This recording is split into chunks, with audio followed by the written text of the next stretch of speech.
Olá pessoal, sejam todos bem-vindos ao canal André Cisp. Hoje mais uma aula sobre conserto de placa-mãe. Estarei explicando os tipos de capacitores que você vai encontrar em uma placa-mãe.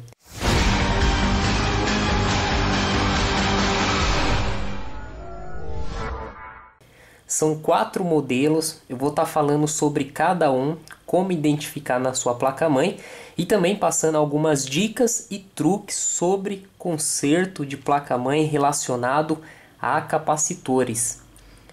Antes de eu começar a explicação do vídeo, gostaria de deixar um comentário aqui que eu vi essa semana e eu achei muito engraçado, eu dei bastante risada, agora eu não me lembro o nome do inscrito do canal. Ele é novo no canal, ele comentou que está assistindo os vídeos, que gostou muito. A única coisa que ele deixou meio assim é que ele falou que as músicas que eu uso nos vídeos, música de fundo, é igual de filme pornô. Eu dei muita risada, eu falei, pô, esse cara aqui não sei não, hein? Acho que ele anda assistindo demais que ele tá confundindo as coisas, né? Mas enfim, eu dei muita risada, eu queria deixar essa observação para vocês. Quem quiser deixar algum comentário, se vocês acham que a música, que as músicas do canal André Cisp são parecidas aí com filme pornô, eu não sei porque eu não ando assistindo esse tipo de coisa. Então vamos lá, galera. Eu vou começar falando sobre o capacitor de eletrolítico. Na maioria das placas-mães, principalmente placas-mães de baixa qualidade, você vai encontrar muitos capacitores de eletrolítico. Tem placas-mães que só tem o capacitor de eletrolítico. É um capacitor de baixa qualidade, é um capacitor mais barato, tá? Para você, quando você vai fazer a compra, você paga centavos nele. Esse capacitor de eletrolítico, ele tem polaridade, ou seja, ele tem lado positivo e negativo. Quando você vai fazer a troca dele na placa-mãe, você deve observar onde está o lado negativo. Tá? Muitas vezes fica do lado esquerdo da placa-mãe, lado direito, lado superior, inferior. Se você removeu ele e não observou onde fica o lado negativo e positivo, na escrita da placa-mãe muitas vezes tem a polaridade. Ou se não tiver, você vai observar os capacitores que estão ao lado, que tem o mesmo valor ao que você tirou, e aí você vai observar aonde está o lado negativo, para você soldar corretamente. Se você soldar ao contrário, eu já fiz isso uma vez só, né? Anos que eu mexo, eu só fiz uma vez. Eu liguei a placa-mãe, o capacitor ele estufou, estourou, vazou o líquido que tem dentro dele, começou a ferver. Eu desliguei o computador, fiz a troca, coloquei na polaridade correta, a placa-mãe ela funcionou, voltou a dar vídeo, porém não é certeza que vá voltar a funcionar, que não vai dar nenhum problema. Depende, né, do caso, depende também de onde está localizado este capacitor de eletrolítico. Os capacitores eles têm como função armazenar e filtrar energia. Muitas vezes, quando há uma queda de energia, questão de milissegundos, o computador ele não desliga, porque a energia armazenada nos capacitores vão alimentar o circuito da placa-mãe. Então, muitas vezes você está usando o computador, dá aquela piscada de luz, o computador continua ligado. Lógico que se cair a energia e for um tempo maior, os capacitores eles não vão conseguir alimentar, eles vão descarregar rapidamente, porque os componentes eles estão consumindo energia, a energia caiu, eles vão consumir a energia do capacitor e ele vai descarregar rapidamente e aí o computador vai desligar. Então o capacitor ele é uma proteção à placa-mãe, então onde você tem reguladores de tensão, você vai perceber que tem sempre capacitores ao lado, que vai armazenar e filtrar energia para esses componentes. Uma dica que eu vou dar para vocês, o capacitor de eletrolítico, ele tem um líquido dentro dele, e o que acontece? Muitas vezes nós pegamos uma placa-mãe que aparentemente o capacitor está, visivelmente está bom, você vai olhar, você não vai ver nenhum estufamento, nada. Porém, o líquido dele está pouco. Então, possa ser que este capacitor ele não está funcionando corretamente por muito tempo de uso, já deu a sua vida útil, está na hora de trocar. Como identificar? É aí que vem a questão da estufa. Então tem muitas placas-mães que eu já peguei e olhando visualmente não tinha nenhum capacitor estufado. Aí tem todo aquele processo, né? Vamos colocar essa placa-mãe na estufa.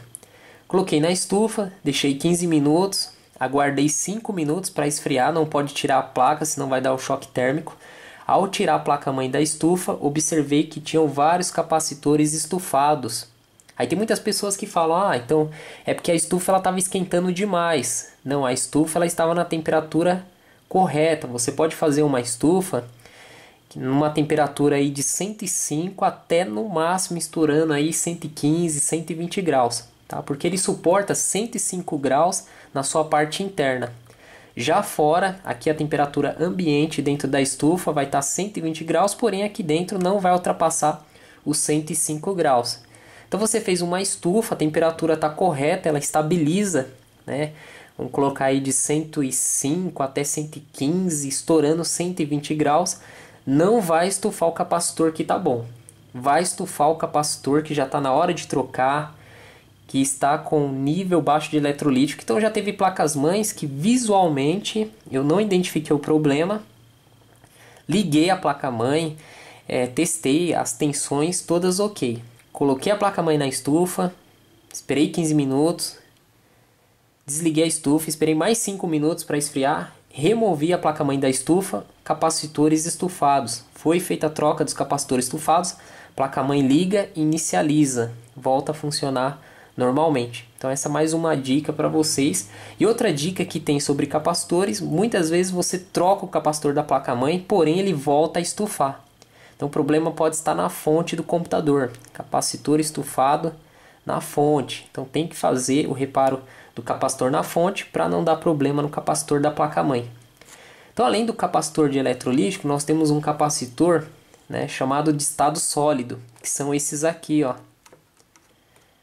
Tem placa-mãe que é inteira capacitor de estado sólido, tá? Em todos os seus circuitos aqui, em todas as suas fontes, você vai encontrar esse tipo de capacitor. São placas-mães de maior qualidade. Ele é um capacitor de estado sólido, ele não tem o líquido dentro, então ele dá menos problema em questão de estufar, estourar. Ele também tem polaridade, ou seja, tem o lado certo, né, de você fazer a sua soldagem, né, lado negativo e positivo. Então quando você encontrar uma placa-mãe que tem muitos capacitores de estado sólido nela inteira, é uma placa-mãe de maior qualidade. Nessa placa-mãe vocês podem observar que ela só tem esse tipo de capacitor aqui na saída dos MOSFET de baixa, que vão mandar a tensão para alimentar o processador. Aqui costuma dar muito problema de capacitores, então no caso o fabricante dessa placa-mãe resolveu colocar somente aqui os capacitores para ter uma proteção, uma segurança maior.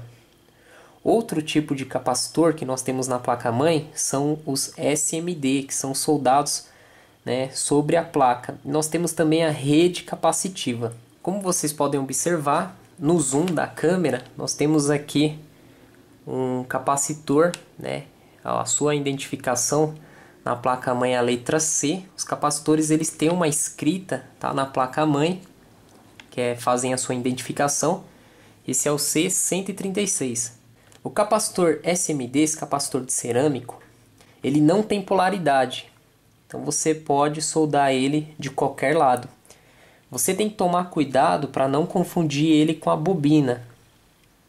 Muitas pessoas confundem capacitor com bobina. A bobina ela costuma ter o seu corpo mais escuro e não vai estar a letra C. Vai estar um outro tipo de letra. Acho que eu já cheguei a comentar isso em outros vídeos ou no vídeo do suporte aos alunos que fizeram a compra do curso de conserto de placa-mãe.